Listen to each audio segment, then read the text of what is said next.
नमस्कार, आप देख रहे हैं पहाड़ टीवी। आपके साथ मैं हूं बबीता। रुक करते हैं खबरों का, लेकिन उससे पहले एक नजर आज की हेडलाइंस पर। सरकार बेवकूफों वाले बयान पर हरक सिंह रावत ने दिया बयान। उनके सवाल को बड़ा चढ़ाकर दिखाने और लिखे जाने की कही बात। मसूरी के कोरोना वॉरियर्स को दिया गया सम्मान। कैबिनेट मंत्री गणेश जोशी ने कहा, कोरोना वॉरियर्स की हो पूजा। सतपुली के ग्राम सभा नलाई में किसी भी पार्टी का आना वर्जित। प्रचार प्रसार के लिए आए कांग्रेसी आकर लगे धमकाने। मसूरी में अनियंत्रित होकर खाई में गिरी जीप, 2 लोग घायल। पूर्व सीएम हरीश रावत ने सीएम धामी पर जमकर साधा निशाना। सीएम धामी को बताया खनन प्रेमी मुख्यमंत्री। सरोवर नगरी नैनीताल में कल मौसम के साफ नजर आने से पर्यटन कारोबार पूरे दमखम के साथ दिखाई दिया। पर्यटकों ने नैनीताल की यादों को भी अपने मोबाइल में कैद किया, तो वहीं वीकेंड में सैलानियों का सैलाब भी उमड़ा, तो शहर की यातायात व्यवस्था भी चरमरा गई। इस दौरान सरोवर नगरी के अधिकांश होटल पैक हो गए, साथ ही पार्किंग स्थल भी फुल हो गए हैं। आगामी 7 अक्टूबर को प्रधानमंत्री नरेंद्र मोदी उत्तराखंड दौरे पर रहेंगे, जिसको लेकर मुख्यमंत्री पुष्कर सिंह धामी काफी उत्साहित दिखाई दिए और इस दौरे से पहले ही उन्होंने पीएम की तारीफ में कसीदे पढ़ने शुरू कर दिए हैं। सीएम धामी ने कहा कि प्रधानमंत्री नरेंद्र मोदी को उत्तराखंड से विशेष लगाव है। नरेंद्र मोदी के प्रधानमंत्री बनने के बाद जिस तेजी से उत्तराखंड में कार्य हुए हैं, वो सबके सामने है। मुख्यमंत्री पुष्कर सिंह धामी ने मीडिया से अनौपचारिक बातचीत में कहा कि उत्तराखंड से प्रधानमंत्री का विशेष लगाव है। नरेंद्र मोदी के प्रधानमंत्री बनने के बाद जिस तरह तेजी से काम हुए हैं, उसका प्रत्यक्ष प्रमाण सबके सामने है। उनका देवभूमि उत्तराखंड आना हमारे लिए शुभ क्षण है, जिसकी हम प्रतीक्षा कर रहे हैं। हरिद्वार पहुंचे हरीश रावत ने राज्य सरकार पर जमकर हमला बोला है। उन्होंने गन्ना और गेहूं की खरीद को लेकर भी राज्य सरकार को घेरा। साथ ही उन्होंने परिवर्तन यात्रा के आगामी चरणों के बारे में भी जानकारी दी। आपको बता दें कि उत्तराखंड के पूर्व सीएम हरीश रावत ने सीएम पुष्कर सिंह धामी पर जमकर निशाना साधा है और उन्हें खनन प्रेमी मुख्यमंत्री तक बताया है। वहीं उन्होंने उत्तराखंड और पंजाब में सीएम बदलने को लेकर तंज भी कसा और कहा कि उत्तराखंड में बीजेपी सत्ता की बंदरबाट के लिए सीएम बदल रही है, जबकि कांग्रेस ने पंजाब में एक दलित को सीएम बनाकर एक नया इतिहास रचा है। किसान इस समय बहुत आशंकित है और उत्तराखंड का किसान और विशेष तौर पर गन्ना किसान जो है बड़ी उत्सुकता से प्रतीक्षा कर रहा है कि उसके गन्ने का खरीद मूल्य निर्धारित हो, और हम चाहते हैं राज्य सरकार को कि वो गन्ने का खरीद मूल्य निर्धारित करे। और मैं पंजाब की गवर्नमेंट को बहुत धन्यवाद देना चाहता हूँ कि उन्होंने 362 रुपये पर क्विंटल गन्ने का खरीद मूल्य निर्धारित किया। उत्तर प्रदेश के लखीमपुर खीरी में हुई किसानों के साथ दुर्घटना और 8 किसानों की गाड़ी से कुचलकर हत्या के विरोध में डोईवाला में भी संयुक्त मोर्चा के बैनर तले तमाम किसानों ने गुरुद्वारा सिंह सभा में बैठक की और पूरे घटनाक्रम पर अपना रोष जताते हुए देश के राष्ट्रपति से न्याय की मांग करते हुए डोईवाला तहसील में एसडीएम के माध्यम से राष्ट्रपति के नाम ज्ञापन सौंपा। किसान प्रदर्शन के साथ कांग्रेस पार्टी, आम आदमी पार्टी, भारतीय कम्युनिस्ट पार्टी, समाजवादी पार्टी के कार्यकर्ताओं ने भी किसान आंदोलन के साथ किसानों को न्याय दिलाने की मांग की। आम आदमी पार्टी लखीमपुर में भी घटना की कड़े शब्दों में निंदा करती है और पूर्ण जांच की मांग करती है। आम आदमी पार्टी पूर्ण रूप से किसानों के साथ है। ये लखीमपुर खीरी में जो घटना घटी है, इसकी कड़े शब्दों में भर्त्सना की जाती है। जो हमारे 8 किसान भाइयों को हत्या के इरादे के तहत कुचला गया है, मैं इस घटना की निंदा करता हूं। कांग्रेस पार्टी भी इसकी निंदा करती है। बिल्कुल कांग्रेस किसानों के साथ और कांग्रेस संयुक्त मोर्चा किसानों के साथ खड़ी है और किसान बनकर खड़ी है। आजादी के अमृत महोत्सव के समापन पर कॉर्बेट पार्क में आयोजित एक कार्यक्रम में हिस्सा लेने रामनगर पहुंचे वन मंत्री हरक सिंह रावत। हरक सिंह रावत ने सरकार को बेवकूफ वाले बयान पर सफाई दी है। उन्होंने कहा कि उनके सवालों को बड़ा चढ़ाकर लिखा गया है और दिखाया जा रहा है। आपको बता दें कि कैबिनेट मंत्री गणेश जोशी ने पत्रकारों से वार्ता करते हुए प्रधानमंत्री नरेंद्र मोदी का विशेष कोरोना संक्रमण से निपटने को लेकर बनाई गई सफल नीतियों के लिए आभार व्यक्त किया। उन्होंने मुख्यमंत्री पुष्कर सिंह धामी की भी सराहना की। पहले तो मैं आभार करना चाहता हूँ देश के प्रधानमंत्री नरेंद्र मोदी जी का कि भारत का 135 करोड़ की आबादी का देश 100 करोड़ लोगों को वैक्सीनेशन लग चुका है और वहीं पूरे देश के अंदर वैक्सीनेशन में उत्तराखंड नंबर 1 है। 1 करोड़ 5 लाख लोगों को वैक्सीनेशन लगा है। 31 लाख लोगों को सेकंड डोज लग गई है, बाकियों को फर्स्ट डोज लग गई है। और उत्तराखंड के अंदर हमारा मसूरी नंबर 1 है। 96% लोगों को यहाँ पर वैक्सीनेशन हुआ है। और कल ही प्रधानमंत्री ने शाबाशी दी कि हमारी विधानसभा का एक गांव कैरकुली, जब वहाँ के प्रधान जी से प्रधानमंत्री जी का सीधा संवाद हो रहा था, कैरकुली गांव में 100% जो है वैक्सीनेशन हो चुका है। सतपुली गांव के ग्राम सभा नालाई में कांग्रेस के कार्यकर्ता प्रचार प्रसार के लिए आए, जिसका गांव के युवा मंगल दल ने विरोध किया, क्योंकि ग्राम सभा में दोनों पार्टियों का आना वर्जित है, क्योंकि ना तो कांग्रेस और ना ही बीजेपी दोनों ने आज तक वहां कोई कार्य किया है। आपको बता दें कि विरोध प्रदर्शन करने के दौरान कांग्रेस के कुछ कार्यकर्ताओं ने गांव के युवा मंगल दल के साथ गाली गलौज की, साथ ही हाथापाई भी की। कांग्रेस के कुछ कार्यकर्ता इन ग्राम वासियों को धमकी देने लगे कि यदि विरोध किया तो बदले में वो उनके बच्चों के आर्मी के पेपर बनने ही नहीं देंगे। मध्य प्रदेश के मऊ में 6 कुमाऊं में तैनात विकासखंड मुंसियारी के बीसा गांव निवासी सेना के जवान की हृदय गति रुकने से मौत हो गई। रविवार दोपहर में जैसे ही उनका पार्थिव शरीर उनके पैतृक गांव बीसा पहुंचा तो परिजनों का रो रो कर बुरा हाल था। वहीं पूरे सैन्य सम्मान के साथ उनका अंतिम संस्कार भदेली में गोरी नदी के किनारे किया गया। 6 कुमाऊं ग्रेनाइट कंपनी ने सलामी देकर जवान को अंतिम विदाई दी।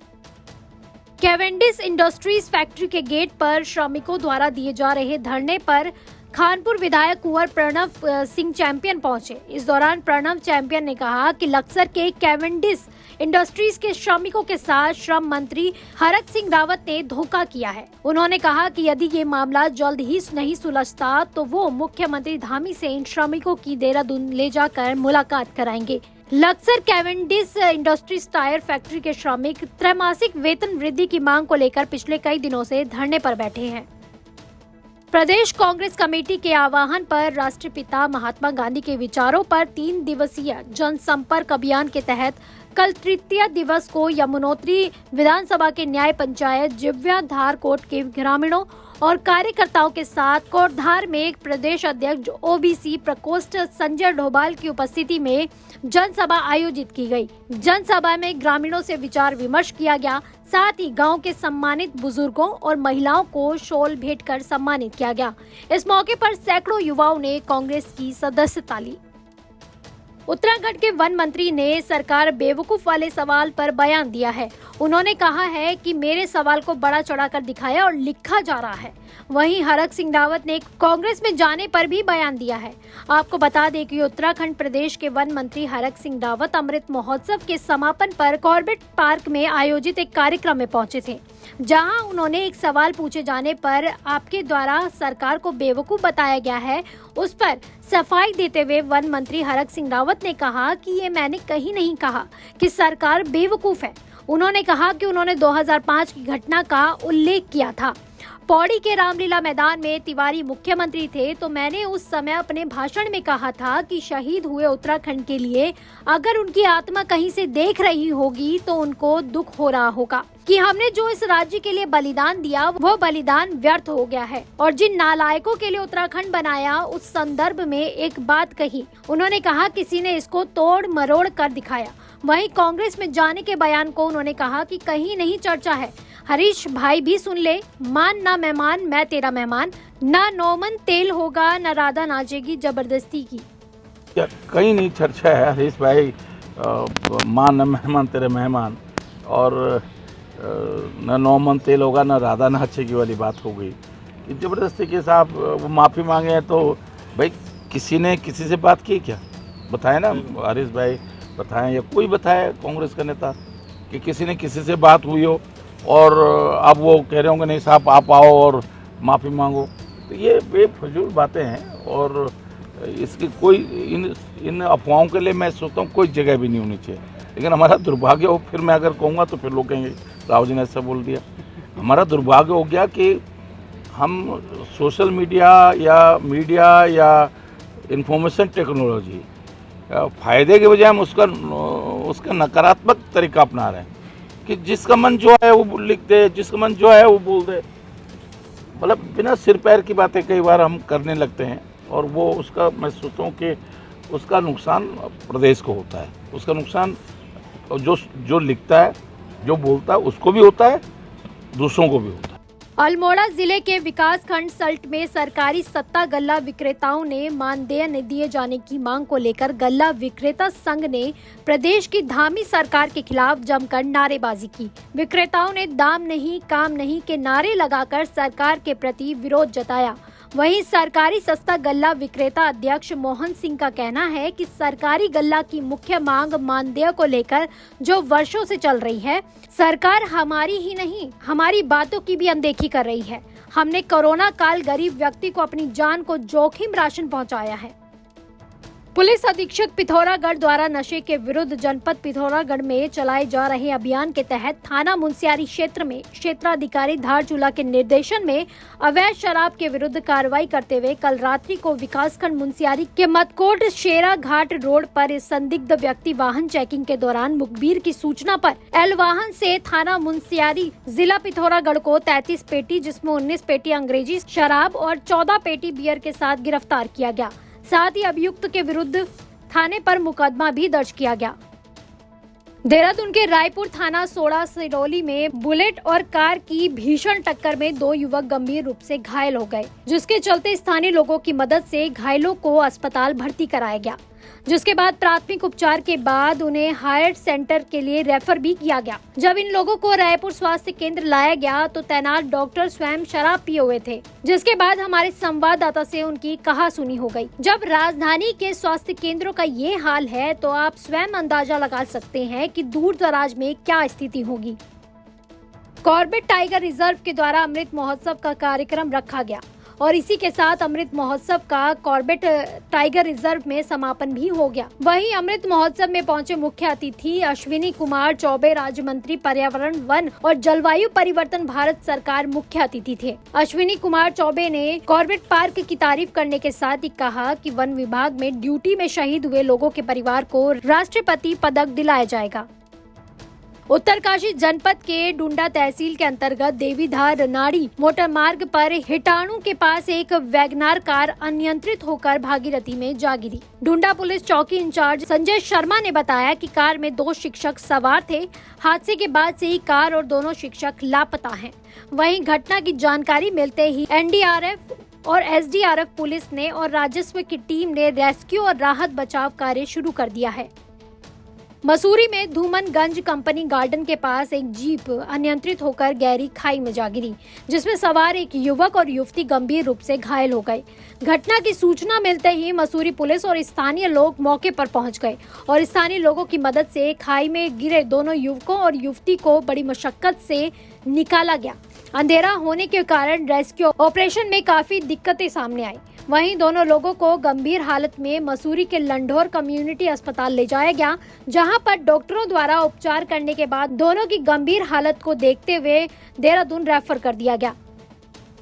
रामचंद्र उनियाल राजकीय महाविद्यालय उत्तरकाशी में गांधी जयंती और लाल बहादुर शास्त्री जयंती के शुभ अवसर पर महाविद्यालय की राष्ट्रीय सेवा योजना इकाई द्वारा 1 दिवसीय शिविर का आयोजन किया गया। इस अवसर पर महाविद्यालय की प्राचार्य प्रोफेसर सविता गैरोला द्वारा गांधी और शास्त्री के फोटो का माल्यार्पण किया गया। सभी प्राध्यापकों द्वारा पुष्पांजलि अर्पित की गई। छात्र छात्राओं द्वारा कोरोना वायरस पर एक नुक्कड़ नाटक भी प्रस्तुत किया गया। इसके साथ ही एनएसएस के स्वयं सेवकों द्वारा काव्य पाठ, पेंटिंग प्रतियोगिता सहित अन्य कार्यक्रमों में भी बढ़ चढ़कर प्रतिभाग लिया गया।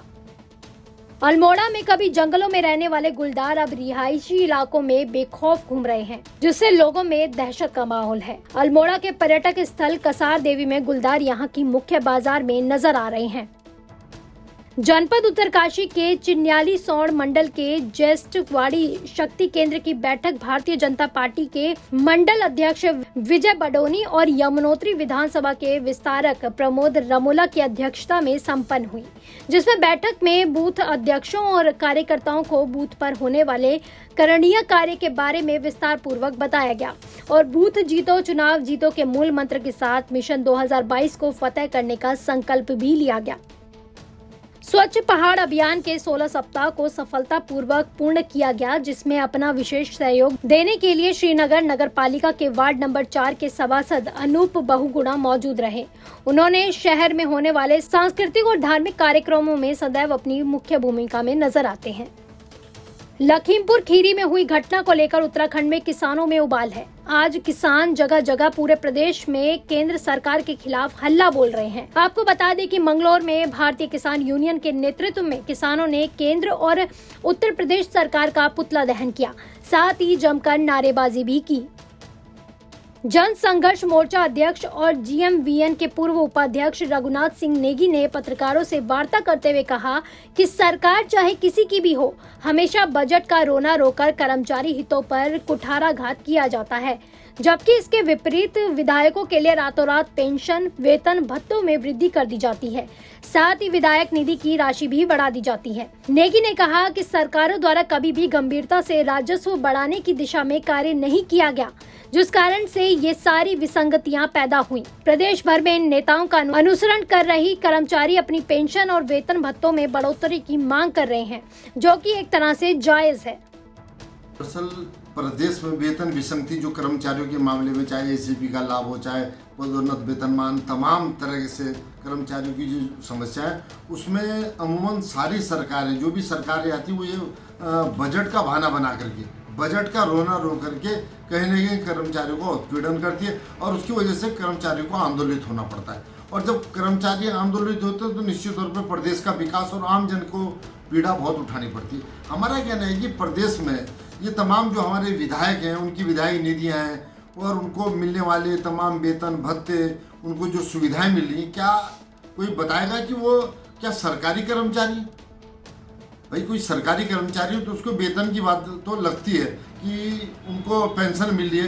एक कर्मचारी जो 30-40 साल काम करता है उसको पेंशन की कोई व्यवस्था नहीं है। लेकिन जहाँ इन नेताओं को कुछ देने की बात आती है, विधायकों को कुछ देने की बात आती है, तो उनको पेंशन भी दी जा रही है और पेंशन में भी स्लैब बनाए हुए हर 10-10 साल में, 15 साल में बढ़ते हैं। उसी तरह से इनको वेतन भत्ते, एक विधायक के लगभग 3-3.5 लाख रुपये में बढ़ रहा है। उसी तरह से इनको करोड़ों रुपए जो विधायी निधि दी जा रही है, उसका पूरी जनता जानती है। 30-40% से भी ज़्यादा, मैं कहूँ 40-50% ये कमीशन खोरी में और नेताओं की सांठ गांठ में चला जाता है। तो धरातल पे 50% भी नहीं लगता है। तो एक समझ लीजिए कि एक तरह से ये भी धन का बहुत बड़ा दुरुपयोग है। तमाम तरीके से उनकी जो ऐशगाह है, तमाम उनको सुविधाएं दी जाती हैं। कोई विदेशी को टूर लग रहे हैं और एक सबसे बड़ा ये भी साथ के साथ जो बजट का रोना सरकार होती है कि हमारे पास बजट नहीं। और वहीं दूसरी ओर अगर हम इस बात को रखें कि जो सरकार प्रतिवर्ष करोड़ों रुपया झूठी वाही लूटने के लिए विज्ञापनों पर खर्च करती है, ये भी तो गरीब जनता का पैसा है। इसकी श्री आदर्श रामलीला समिति उत्तरकाशी की ओर से पहली बार गढ़वाली बोली में रामलीला का मंचन किया जा रहा है, जिसमें सभी छंद, चौपाई और डायलॉग गढ़वाली बोली में लिखकर उनका सुंदर संवाद किया जा रहा है। रामलीला समिति का कहना है कि आज जहां हमारी भावी पीढ़ियां लगातार अपने लोक बोली से कहीं दूर जाती दिख रही है, तो रामलीला को गढ़वाली में पूरी तरह से परिवर्तित कर ये प्रयास किया गया है ताकि आने वाली पीढ़ियां अपने सुंदर बोली को संजोए रखें। साथ ही इस रामलीला मंचन के बाद इसे गढ़वाली में पुस्तक का रूप भी दिया जाएगा। पहाड़ टीवी में फिलहाल के लिए बस इतना ही। उत्तराखंड की बड़ी और तमाम खबरों के लिए आप देखते रहिए पहाड़ टीवी। नमस्कार। है बेखौफ उम्मीद का रंग।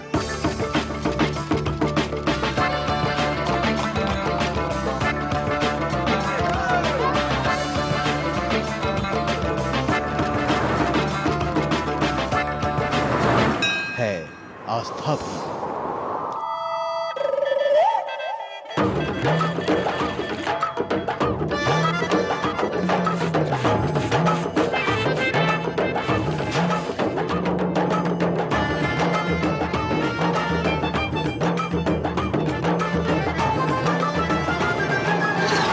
ये है मेरा उत्तराखंड।